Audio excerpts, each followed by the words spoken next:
অভাবের সংসার হলে একটা চিন্তাই আমাদের তাড়া করে বেড়ায় যে কিভাবে টাকার পরিমাণটাকে আমরা বাড়াতে পারবো।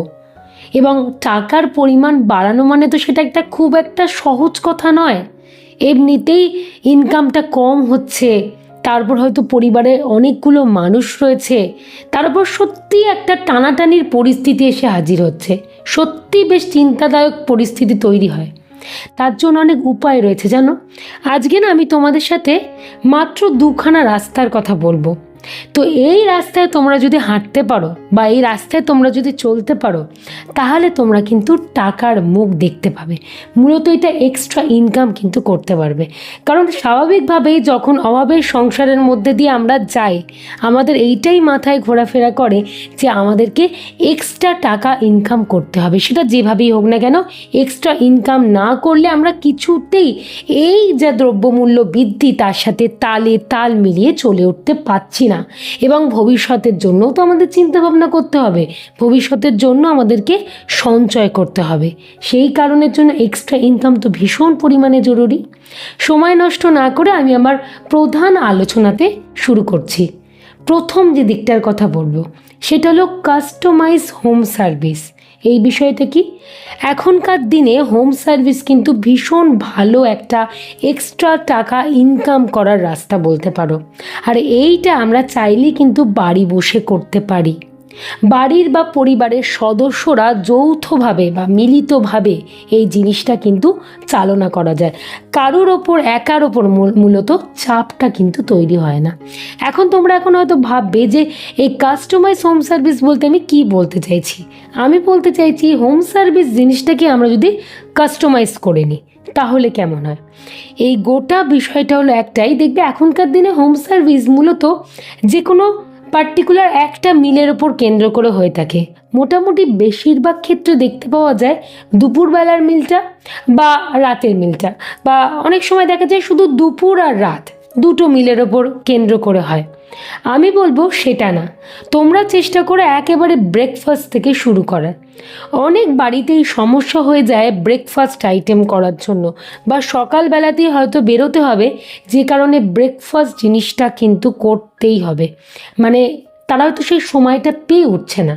সব সময় তো সকলের পক্ষে বাড়িতে সব কিছু সম্ভব হয়ে ওঠে না, কারণ এখন কর্মব্যস্ততার যুগ, মানুষজন যথেষ্ট পরিমাণে কিন্তু এখন ব্যস্ত। সেই কারণেই তোমাদেরকে বারবার একটা কথা বলছি, ব্রেকফাস্ট থেকে শুরু করো, সকাল থেকে শুরু করো। এবং যে কাস্টমারকে তুমি মানে যে কাস্টমারের সাথে তুমি ডিল করছো তাকে একবারে সকালে ব্রেকফাস্ট আইটেম থেকে দুপুরবেলা লাঞ্চ এমনকি ডিনার আইটেম পর্যন্ত, এই তিনটেই তোমাকে কিন্তু সমান তালে চালাতে হবে, যাতে সে আর কোনো দিকে না যায়, তোমার দিকেই যাতে থাকতে পারে। এবং কিছু কিছু ক্ষেত্রে তাদের রিকোয়েস্টে পরবর্তীতে তুমি সন্ধেবেলার স্ন্যাক্স আইটেমটাও কিন্তু রাখতে পারো। ধরো অফিস থেকে মানুষজন বাড়ি আসছে, সেই সময় তো বাড়িতে কিছু করে খাওয়া পসিবল হচ্ছে না, তখন তো হোম সার্ভিস ভরসা, তুমি সেই সমস্ত মানুষগুলোর কাছে পৌঁছে যেতে পারো। এটা কিন্তু এক্সট্রা টাকা ইনকাম করার দারুণ একটা উপায়। সহজে কম পয়সা বিনিয়োগ করে তোমাকে এখানে কিন্তু প্রচুর টাকা ইনভেস্টমেন্ট করতে হবে না। তুমি তোমার নর্মাল যেটা কিচেন সেট আপ রয়েছে সেইখান থেকেই তুমি কিন্তু শুরু করতে পারবে। এর জন্য তোমাকে আলাদা করে কোনো ভাড়া বাড়ি কি আলাদা করে কোনো দোকান ঘর কেনা কিচ্ছুটিকে কিন্তু করতে হচ্ছে না। তুমি নিজের ঘরে বসে অল্প করে শুরু করবে। আর এখন তোমরা হয়তো একটা প্রশ্ন করবে যে আমি মানুষের কাছে কাছে পৌঁছাবো কী করে। এই প্রশ্নটা কিন্তু এখনকার দিনে তার উত্তর আমরা প্রত্যেকেই জানি। তার কারণ এখন সোশ্যাল মিডিয়া এতটাই অ্যাক্টিভ, তুমি বিভিন্ন রকম খাদ্যের যে বিভিন্ন গ্রুপগুলো রয়েছে সেইখানের সাথে নিজের নামটা অন্তর্ভুক্ত করো, সেই গ্রুপের মাধ্যমে তুমি ছড়িয়ে পড়তে পারবে, মানুষের মুখে মুখে প্রচার হবে। তোমার কাছের চেনা পরিচিত মানুষদেরকে তুমি বলে রাখতে পারো। এছাড়া বিভিন্ন রকম লিফলেট তুমি কিন্তু সেইটা বিভিন্ন জায়গায় দিতে পারো, যারা মূলত খবরের কাগজ বিক্রি করে, মানে বাড়িতে বাড়িতে দেয়, তাদের সাথেও তোমরা কিন্তু কথা বলে মানুষের বাড়িতে বাড়িতে কিন্তু এই লিফলেটের বিজ্ঞাপনগুলোও কিন্তু ছড়িয়ে দিতে পারো। হোম সার্ভিস কিন্তু একটা দারুণ ব্যাপার। এখন তোমাদের মনে প্রশ্নটা আসবে যে হোম সার্ভিস তো ঘরে ঘরে, তাহলে আমার কাছ থেকেই মানুষজন কেন নেবে? 100 বার। ওই যে বললাম এখানে একটা ইউনিক ব্যাপার কি, তুমি 3 বেলা বা 4 বেলার খাবার দাবার প্রোভাইড করছো। মানুষ কিন্তু এক ছাদের তলায় এত কিছু সুবিধা পায় না, নয় দুপুরের পায় নয় রাতের পায়, কিন্তু একেবারে 4 বেলার সুবিধা কিন্তু পায় না। আর তুমি সেই সুবিধাটা মানুষের কাছে পৌঁছে যাও, এখান থেকে তুমি কিন্তু এক্সট্রা টাকা ইনকাম করতে পারবে। দেখো, অভাবের সংসারে এরকম ধরনের কিছু কিছু এক্সট্রা টাকা ইনকাম তোমার জীবন থেকে অভাব জিনিসটাকে কিন্তু খানিকটা হলেও দূরে সরিয়ে দেবে। এবারে দ্বিতীয় রাস্তাটার কথা বলি, সেটা হলো সেলাই।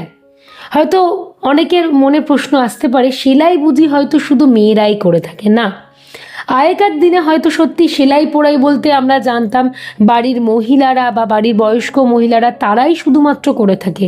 এখন কিন্তু সেরকমটা নয়। আমরা প্রত্যেকেই জানি এখন সেলাই পোড়াইতে ছেলেরা মেয়েরা উভয়ই কিন্তু ভীষণ পরিমাণে দক্ষ। বিভিন্ন রকম ফ্যাশন ডিজাইনিং তোমরা প্রত্যেকেই জানো, বড় বড় জায়গায় এখন ছেলেদের নামও রয়েছে, মেয়েদের নামও রয়েছে। তাই কোনো কিছুকেই কিন্তু ছোট ভেবো না। নর্মাল সেলাইয়ের একটা ভালো কোর্স করে নাও।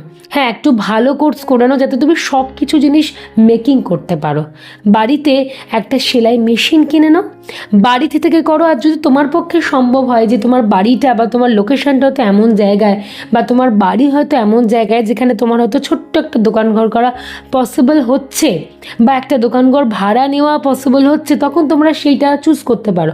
আর যদি দেখছো যে না, সত্যি তোমার যথেষ্ট টানাটানি বা অভাবের সংসার, সেই সব কিচ্ছু পসিবল হচ্ছে না, নিজের বাড়ি থেকে করো। এখনকার দিনে অকেশনালি আমরা ভ্যারাইটিস জিনিসপত্র বানিয়ে থাকি।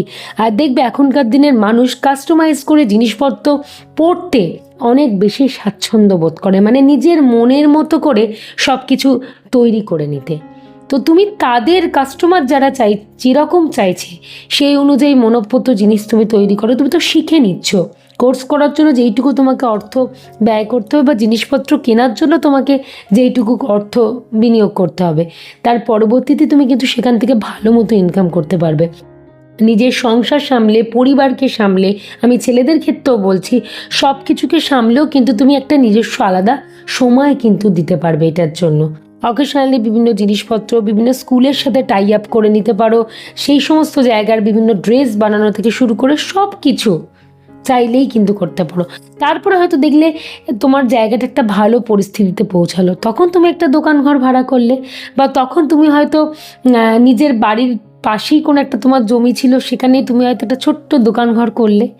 সব কিছুই তো আমরা অল্পভাবে শুরু করি, তারপরে সেই জিনিসটাকে বাড়ানোর কথা চিন্তা ভাবনা করি। আগে ছোট থেকে শুরু করো, তারপরে বাড়াবে। দেখো, এই দুটো যে রাস্তার কথা বললাম, দারুণভাবে তোমার কিন্তু এক্সট্রা ইনকাম হবে। তাই অভাব কিন্তু খানিকটা হলেও তোমরা দূর করতে পারবে। আশা করি সহজে ক্লিয়ার করতে পারলাম মাত্র দুটো রাস্তার কথা দিয়ে। সময় নষ্ট করো না, একটু ভাবনা চিন্তা করো, পরিবারের মানুষজনের সাথে একটু আলোচনা করো, এবং চাইলেই কিন্তু এই রাস্তা ধরে তোমরা এগোতে পারো, আলোর দিশা পাবে।